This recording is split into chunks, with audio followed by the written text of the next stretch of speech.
Hi, I'm Red Mom Caitlin. And I'm Blue Mom Shelley. Thanks for joining us for today's episode of the Red Mom, Blue Mom podcast. We're two moms with opposing political views who enjoy talking about politics, current events, and social issues. We believe in the importance of dialogue to help us learn from one another, especially when we have differences of opinion. Our goal isn't necessarily to agree, but where we disagree, to keep talking. We hope we inspire you to have real conversations on important issues with people with whom you disagree, and we hope our legislators are doing the same. Let's get started.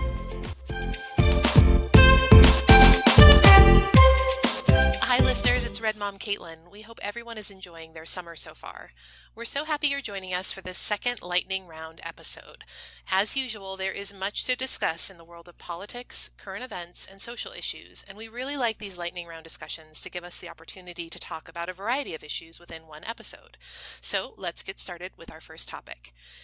Shelley, the College Board is the national organization that runs, among other things, the SAT test that many U.S. high school students take as part of their college applications. The better your score on the SAT, the more likely you are to be accepted to the college or university of your choice. Now, historically, the College Board has managed the SAT as a traditional standardized exam, meaning your score is your score, and there aren't really any other factors that are contemplated when interpreting the results. However, recently the College Board announced that it is changing the test to add what they're calling a, quote, environmental context dashboard, which many have nicknamed an adversity score, to provide academic institutions with information about the student's socioeconomic background, as well as data on the rigor of the student's high school. What are your thoughts about this change in how SAT results and data are used to gauge student performance as it relates to college admissions? Well, I haven't seen the details of what's on the environmental context dashboard, but generally, in principle, I'm fine with it. It's funny because I think when something relates to us, we tend to be influenced by our own experience, right? So I would have benefited from this. I grew up in a poor family, a house without books, without vocabulary, which is a major part of the SAT. I was the first to graduate from college in my family. I didn't have mentors or adults who were putting me in or paying for or even suggesting what courses to take in high school or putting me in a tutoring course for the SAT or ACT. I worked during high school and in college, and I was a very driven person, but I was sort of I did it all on my own. And yet I didn't have gang violence or drug deals taking place outside my bedroom window. So there are many similarly driven kids who are in worse positions. And I think that they could make great contributions to our colleges and to our society with their education. And so I think, yes, I think it's a great idea to take into consideration some environmental factors in college admissions. Yeah, I like the idea of this, I think.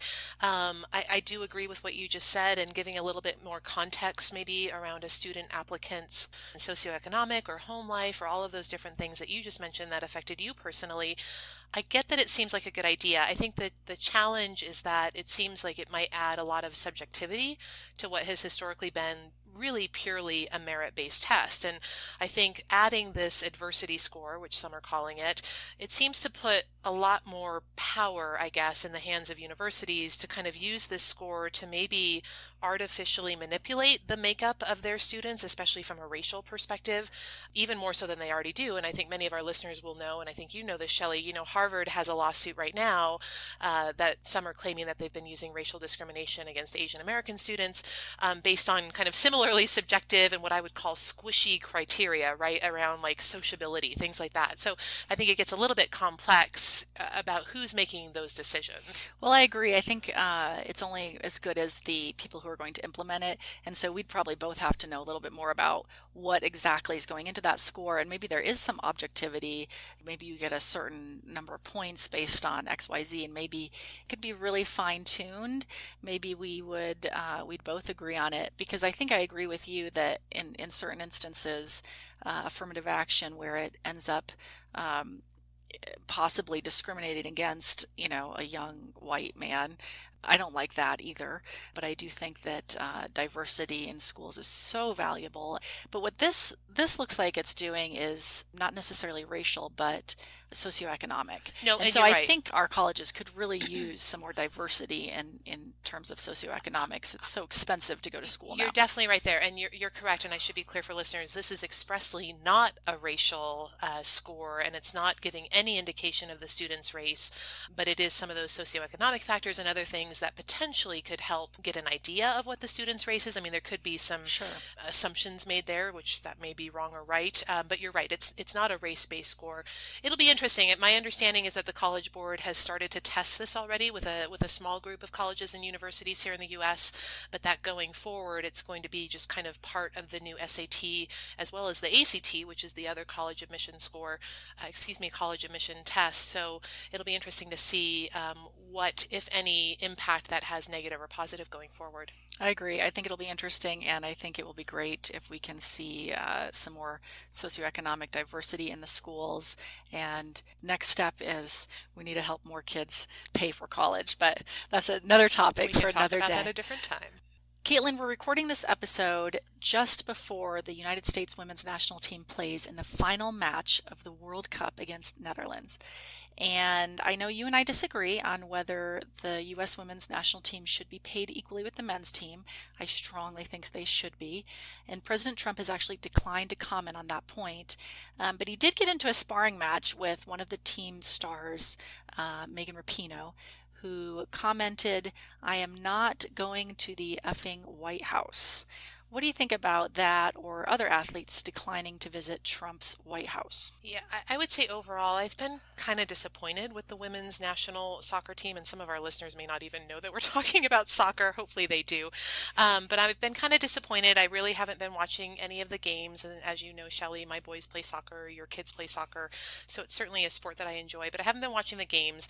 To answer your question, generally, I think it's fine for an athlete to make a decision to visit or not, be it the White House or anything else. But I just wish that Megan Rapinoe would have done it in a respectful way. I appreciate that she's clearly not a Trump fan.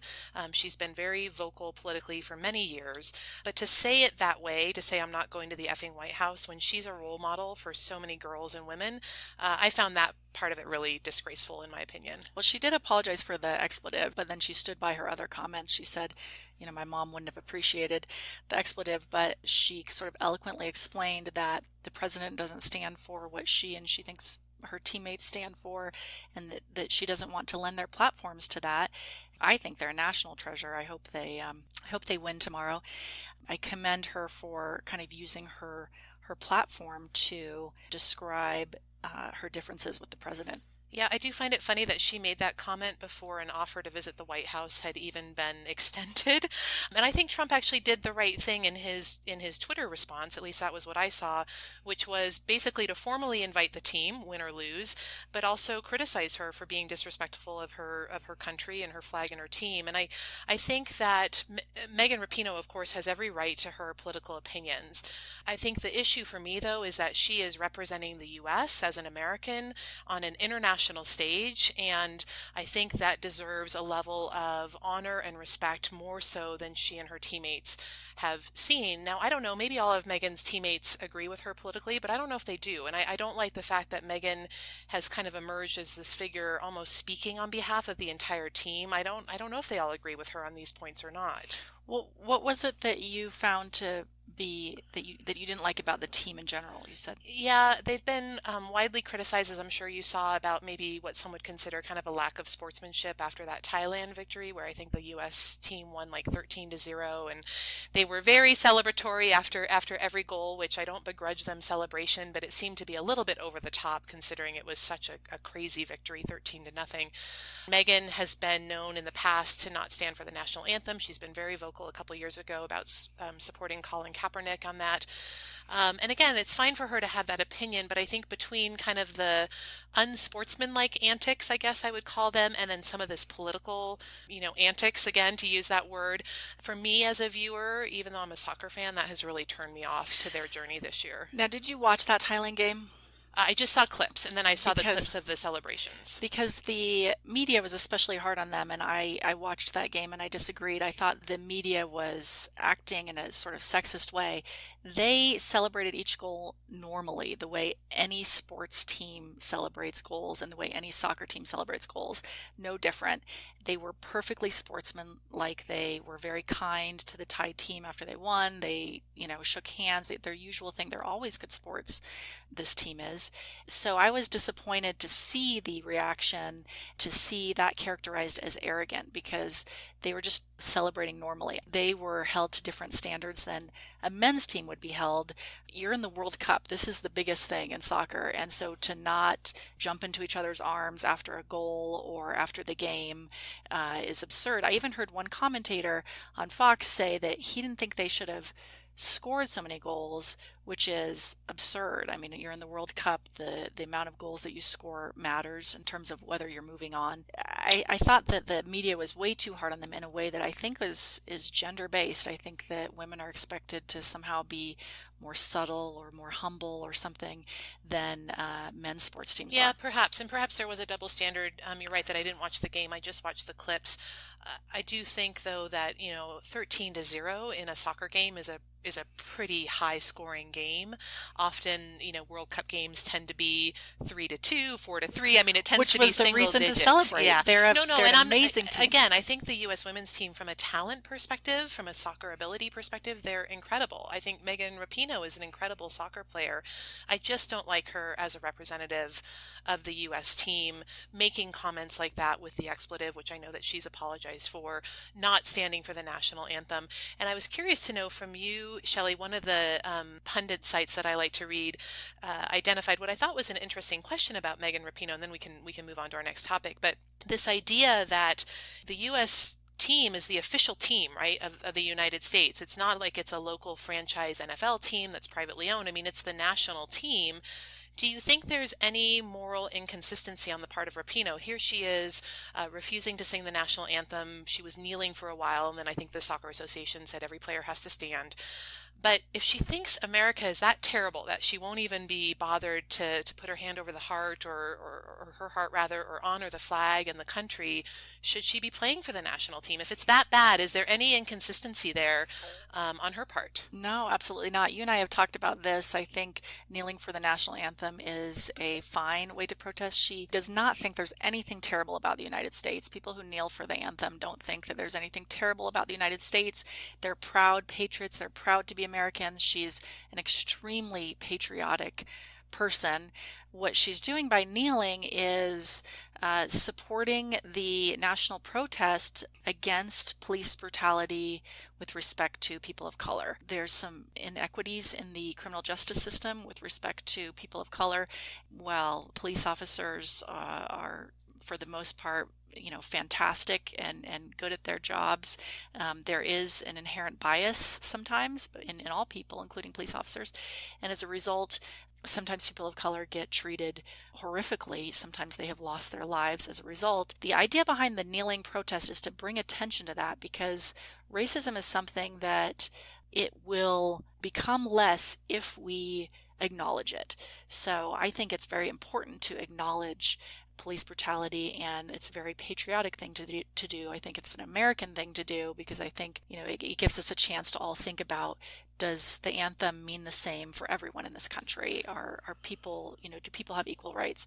So I thought it's wonderful that she, as a white person, that takes a lot of courage. So I think that it's very courageous and a very American patriotic thing to do, to kneel for the national anthem. Yeah, I think it's pretty contrived, and I don't think it's courageous. I think if she was truly courageous, she wouldn't play for the national team. I mean, she's out there representing the U.S., and yet at the same time, I think she, in my opinion, she's disrespecting the flag and the country, all of which are symbols of the United States. And I think, although perhaps her support of kneeling maybe began with police brutality, and she obviously came out very vocally in support of Colin Kaepernick, it seems like, from her own words, at least during this World Cup series that she's been interviewed, she was quoted as saying now she is a, quote, walking protest of the Trump administration. Well, that's different from wanting to protest, police brutality. And so I guess I'm not sure what her true motives are. It seems like a little bit of political gamesmanship. So I don't know. I feel like maybe that police brutality piece has gotten lost, and now Well, she's just trying to protest Trump. Well, remember, Trump got himself mixed up in the national anthem debate by criticizing so vociferously Yeah, which I think he should have. Yeah. athletes who kneel. So there's some of that, but I think she knelt before she got in this back and forth with Trump. I think she genuinely supports the cause. I think she's very patriotic. As with any athlete who kneels, I don't think that we should assume they're any less American, any less patriotic. I actually think it's the opposite. They're trying to make America better and more equal for everyone. Okay, well, we definitely disagree on Megan Rapinoe, and we'll see what happens with the team tomorrow. All right, so next up, we have an interesting proposal relating here in Colorado to Columbine High School, which is located in the Denver metro area. Many of our listeners are probably familiar with Columbine because it was the location of a terrible school shooting 20 years ago. Since that shooting, Columbine High School has become what the New York Times recently described as a, quote, macabre tourist destination. There is a proposal from the local school board to tear down the existing school building and rebuild it as a new building, although the name of the school would remain the same. Shelley, what do you think about this idea? Should we tear down Columbine High School? I don't know, and I would 100% defer to the Columbine students, teachers, and families. I have read recently locally that several of them would like a new school, so I defer to them and let them make that decision if they want a new school. I think that's okay. I do think it's a tragedy that after Columbine, after Sandy Hook, after multiple other school shootings, that our Congress has failed to pass gun control legislation, which results in more tragedies. And so there are other buildings, even here in Colorado, that carry this heavy, this tragic feeling. We recently had this Sol Pais situation, a young person infatuated with Columbine who threatened others. And so I think there's less of an ability to feel safe anymore. Ultimately, a school like this is being torn down as a result. As you know, I think that Congress not passing gun control is tragic. I think it's past due. And I think this is one of the unfortunate results. Yeah, and we've had whole other episodes on gun control and Congress's role and which new laws, if any, would actually make a difference. And we won't get into that here. You and I disagree on those points. But as it relates to Columbine High School, I agree. I think it should be left up to the local community, the local school board. Two points just to consider for our listeners as they're kind of thinking about it. First, the building is fully functional, right? So it's not as though the building is in disrepair or decrepit. It's fully functional. So from a kind of pragmatic perspective, it seems like a real waste of money to tear down a perfectly good school. But the superintendent in the local school board was talking about how the school safety team that oversees Columbine says that there are hundreds of people each year who try to enter the school or are caught trespassing on campus because of kind of the notoriety, and that's a real shame. It's really a magnet for those that are obsessed with school shootings and the tragedies. And as you just mentioned, the Sol Pais story that happened here in Colorado was directly tied to Columbine. But I thought one of the perspectives that I agreed with most, there's a woman named Connie Sanders. Her father, Dave Sanders, was actually killed. He was a teacher at Columbine. Connie has become a very strong advocate on behalf of school safety and advocates more gun control. She came out and said that basically spending $70 million for construction of a new school would be better spent on student-focused programs like mental health treatment or community centers, and I think there's a lot of truth in that. That's very interesting. Okay, next topic. Caitlin, we see more often now videos of African Americans being treated unfairly by the police, and I know that at some point we'll do an entire episode maybe on this, on racial injustice in the criminal justice system, but I'm wondering if you saw the recent news of a family in Phoenix that was treated rather brutally by the Phoenix police after their young daughter had stolen a dollar Barbie doll from a dollar store in Phoenix. And I'm wondering if you agree with me in concluding that maybe had that family been a white family, would they have been treated differently? I did see the story, but I haven't read anything that would indicate that there was actually racial bias. I mean, the family was black, yes, but have you seen or read evidence that they were treated unfairly as a result? Well, I can tell just by looking at the videos. I've never seen a white family treated that way by the police. They get approached when they pull over at their destination, an apartment building where they were headed. The officers point guns at the mother who is with the children. They're screaming at them, telling them things like, "I'm going to put a hole in your head. I'm going to blow your head off." Just brutal screaming. They are physically brutal with the man, who's a fairly young, relatively small black man. The kids are a part of all of this. The kids' lives are being threatened. The kids are witnessing all of this. And some bystanders in the apartment building are catching it all on video. Some of them are actually telling the police officers to calm down because I think everyone was worried about someone getting shot. There was no resistance on the part of the family. And, apparently they had come because the parents didn't realize it. The little girl had taken a Barbie doll from the dollar store. And so it's an absolute imbalance in the amount of force that's used and the reasons it's used. And I just know anecdotally that I suffer almost no risk of that happening to me and my family in part because of my skin color. So I think it's obvious. In my view, when I see these videos, you can just say to yourself, would this have happened if they were white? And I know the answer is no. Yeah, I guess I'm always maybe a little bit more cautious to say that, and perhaps you're right, but I don't know if we'll know. I think what's interesting about this story, and I've seen the viral video that you're referring to, that has been making the rounds, and I agree in the context that it's been shared, where the police officers are at the vehicle of the family and they're at that apartment building.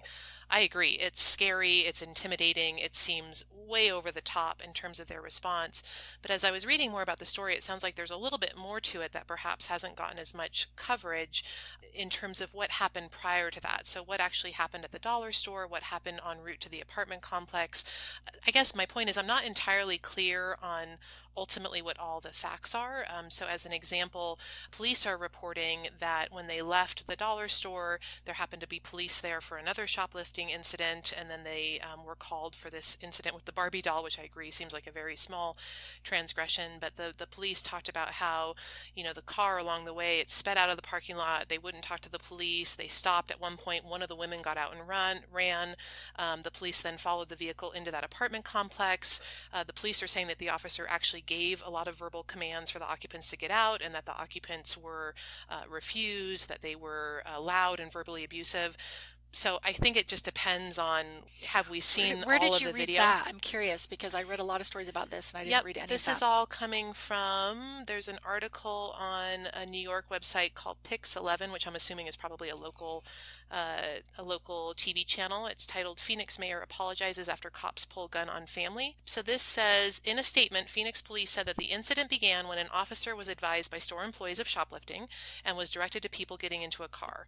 As the officer walked towards the vehicle, the car quickly backed up and left the parking lot. The car stopped at another road. One of the women got out and the car then drove away. That woman was detained by the officer, who learned she had 3 misdemeanor warrants for her arrest. The police say. The woman was later booked on those warrants. Police followed the vehicle with the family inside to an apartment parking lot. An officer gave loud verbal commands for the occupants to get out with their hands up. Ames, who I'm assuming is one of the family members, it looks like that's a name, Ames yelled that he did not do anything wrong and began to reach toward the center of the vehicle, causing the officer to draw his handgun, according to the report. Ames then began to comply and put his hands above the steering wheel and was then handcuffed.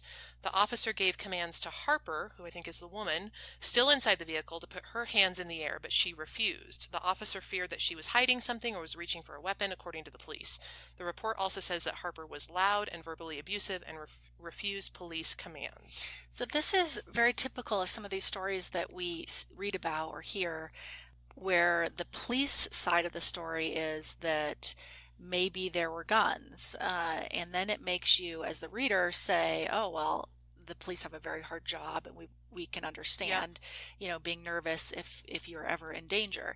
But I saw the video, at least from the time they were inside the vehicle and being yelled at to get out. First of all, you can't hear anything, for the windows were up on the vehicle. So the idea that the passengers are speaking in a way that's inappropriate is, you can't hear any of that in the videos that I saw, and so I have some doubts about that.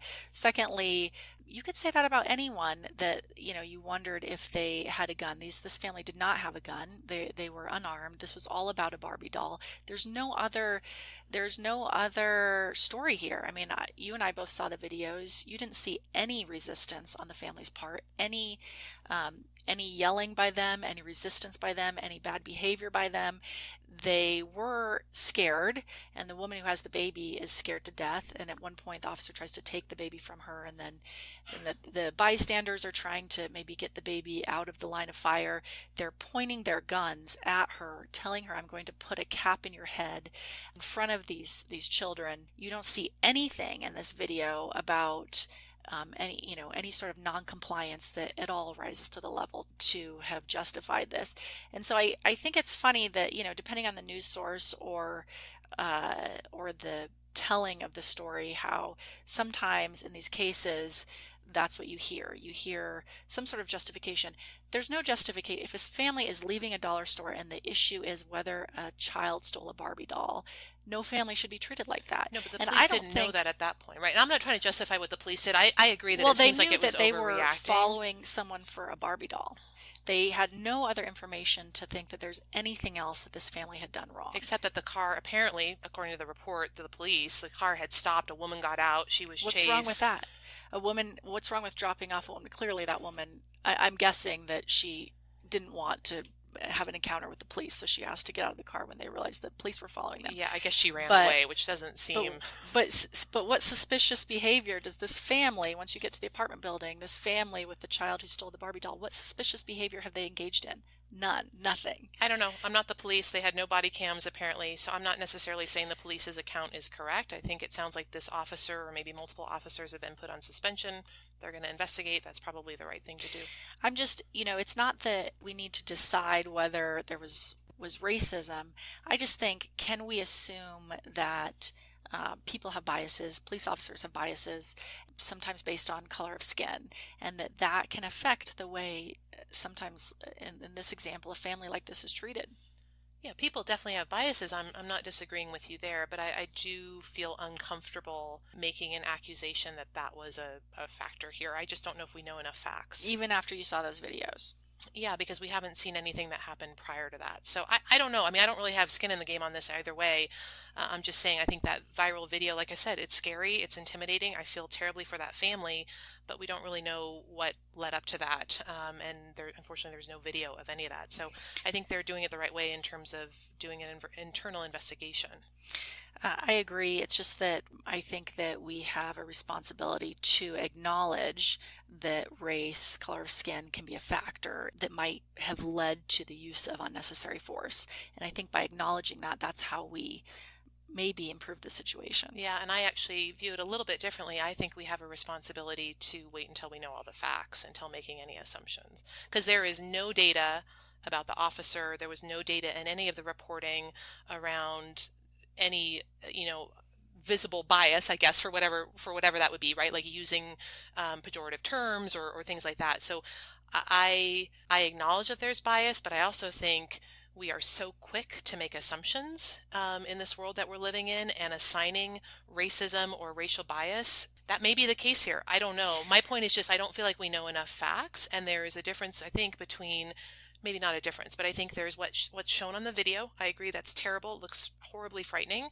But what else? Like, what's the other context? Sure. No, I agree with you that we always need to investigate a situation fully, and it often hits the news before that has taken place. Agreed. I agree with you on that, although there was a recent research that said that 1 in 5 police officers in this particular study had posted racist things and hateful things online. 2 in 5 with respect to retired officers.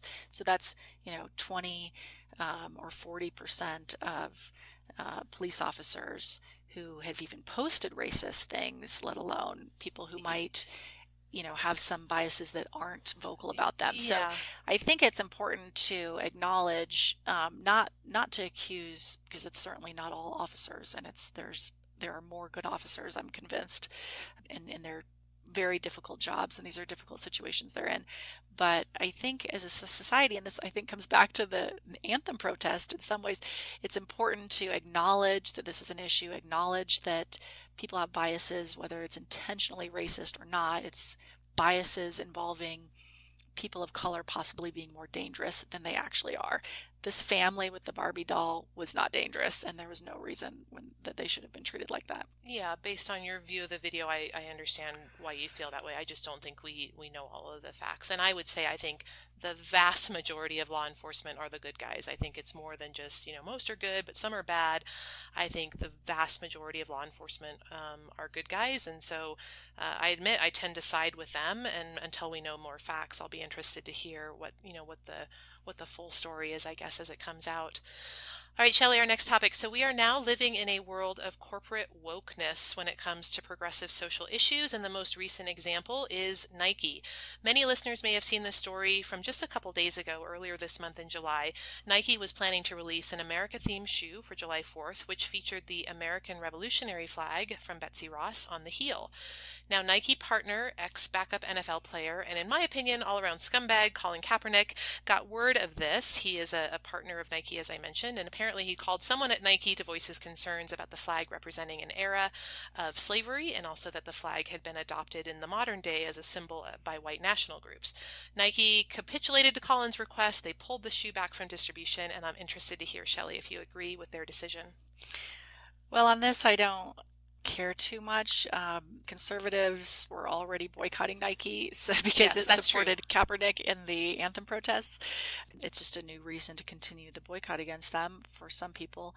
I'm not offended by the Betsy Ross flag, but if African Americans are, or if a large group of people are, because it was a time of slavery, much like the Confederate flag argument, then it's their decision. They're a private company. If they want to pull it because it's offensive to a lot of people, do we have to have it on a shoe that we weren't going to buy anyway?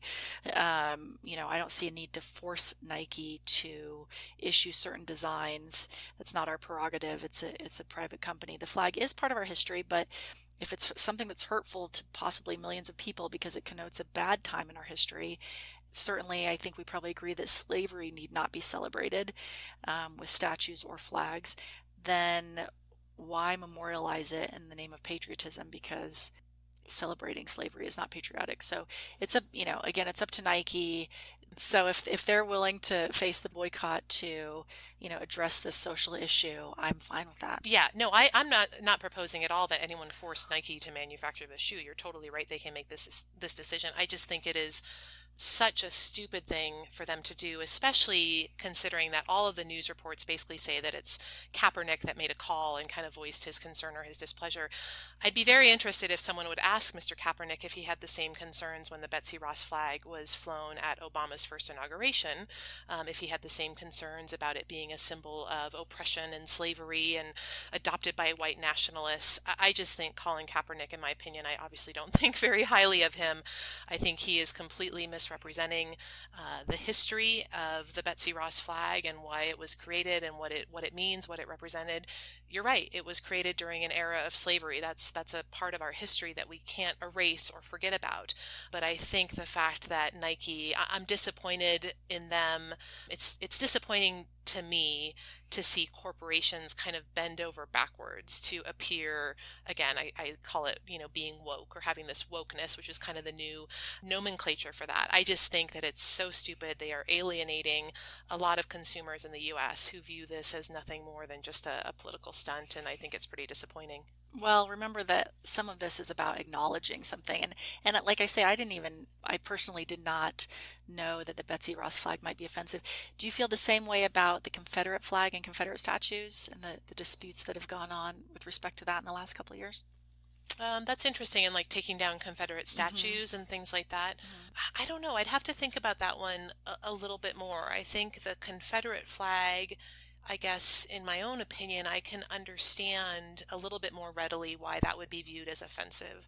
I can understand more about the history of that and why people why they'd be offended. The Betsy Ross flag to me is such an amazing symbol, granted in a time of slavery, but such an amazing symbol of the spirit of the United States and the union of these 13 colonies. And essentially the Betsy Ross flag has evolved to be our current modern day flag, right? Just with a different number of stars. And so to me, they're very different. But I agree. I think if Nike were to come out and say that they were going to make a shoe with a Confederate flag on the heel, there'd be a lot of controversy there, and I could really understand that. Okay, I'm just understood. I'm disappointed with Nike that it seems like Colin Kaepernick, who again I don't think very highly of, seems to be pulling some of the strings at Nike, and I don't know that long term that's going to be a good look for them. But you're Right. right, conservatives, people like me, maybe not even all conservatives. I mean, I've been boycotting Nike since they announced their Kaepernick partnership, much to the chagrin of my younger son who loves Nike products.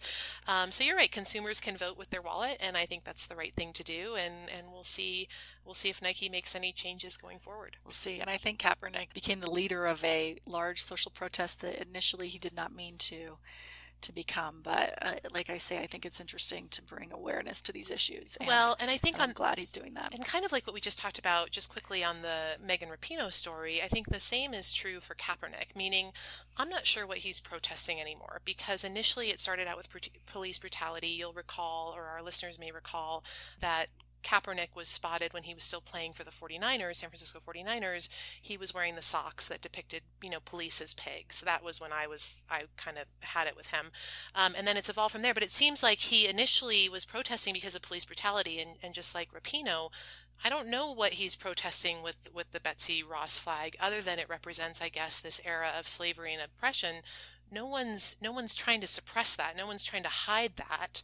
So that's the piece with Kaepernick. I feel like he's kind of it's a little bit of political theater. I think he's very focused on like social justice, and all of that's his prerogative. But let's be true about what you're trying. Let's be honest about what you're trying to do, what you're trying to accomplish. I think it's been consistent, and like I say, I think it's the same with Megan Rapinoe. I don't have any doubt what the issues are. I mean, I think as with any protest, they vary depending on the people, and maybe people would phrase it differently. But I think it's been a pretty consistent message that we need to bring more awareness to and acknowledge the existence of bias or racism in our criminal justice system, and the different treatment of people with color. So I don't think it's mysterious. I think it's a worthy protest, and I'm glad to see it continuing.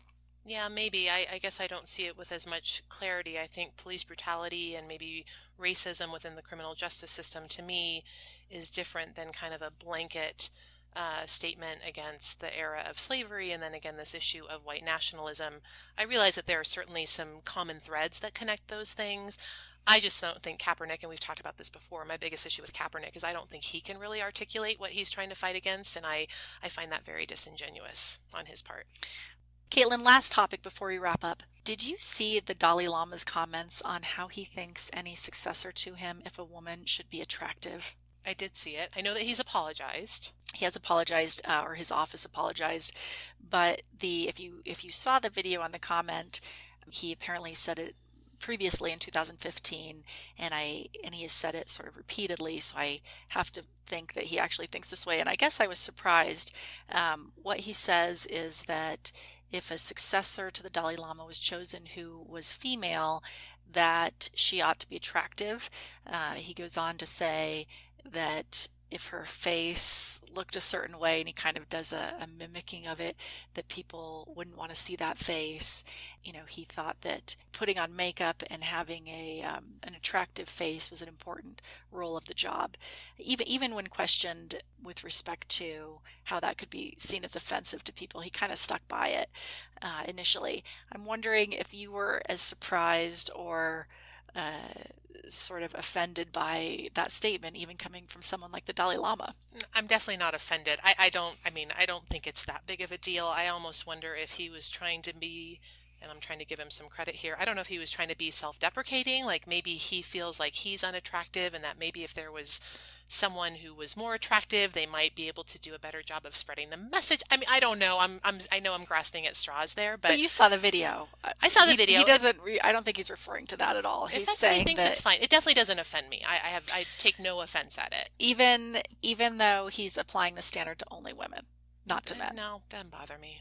It doesn't bother me at all, honestly. So it doesn't bother you that someone for the same job would need, if they're a man, it doesn't matter how they look, and if they're a woman, they need to look a certain way, specifically attractive. Isn't that one of the basic tendencies of sexism? I don't know. It just doesn't bother me that much, if I'm being honest with you. Do I you think think it's sexist? I don't know. I mean, overall, I think the Dalai Lama is probably a pretty good guy, so I'm okay to forgive him perhaps Well, a small that transgression. was the issue. That's why I was surprised, and it made me think, if someone like the Dalai Lama thinks this way, gosh, you can imagine how many other people still do. And I think that's the bigger issue. Like, even the Dalai Lama turns out seems to be a little bit sexist. Can we acknowledge that, in fact, that's a problem, that the fact that there are so many people who maybe think that same way? Yeah, but I think all of us, I mean, if I'm being honest with myself, I like to try and do my best to look attractive because I feel better about myself. And you probably do the same. I think men and women, across the board, I think if it didn't matter, we wouldn't try. You know what I mean? Like if we didn't think that it mattered to look attractive or try to be attractive, we wouldn't put any effort into it, right? I mean, what are your thoughts about that? Well, Whether or not that's sexist, I don't know, but clearly you wake up in the morning, you shower, you do your hair, you do your makeup, you pick out your outfit. I do that too. Millions of women do that. Men do that as well. Everybody wants to try to look and feel their best.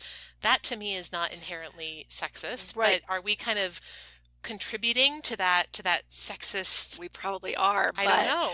but what his comment and what a lot of people think is that the standard is different for the man and the woman, right? While men and women both do that, what he's saying is to qualify for this particular important worldly job, that you better look attractive. And that's where the sexism comes in, because it's a different standard than would apply to Yeah, no, men. I agree. I think that's a fair statement, but still not a big deal. Okay. Well, thanks, Caitlin. The lightning round is always a fun way to have discussions with you. And listeners, if you have any comments, please email us at redmombluemompodcast@gmail.com. Thanks everybody for listening. Please share Red Mom Blue Mom with a friend that you might think would be interested in our show, but we appreciate you listening, and follow us on social media at Facebook and Instagram, and we will talk with you in a new episode coming soon. Thank you.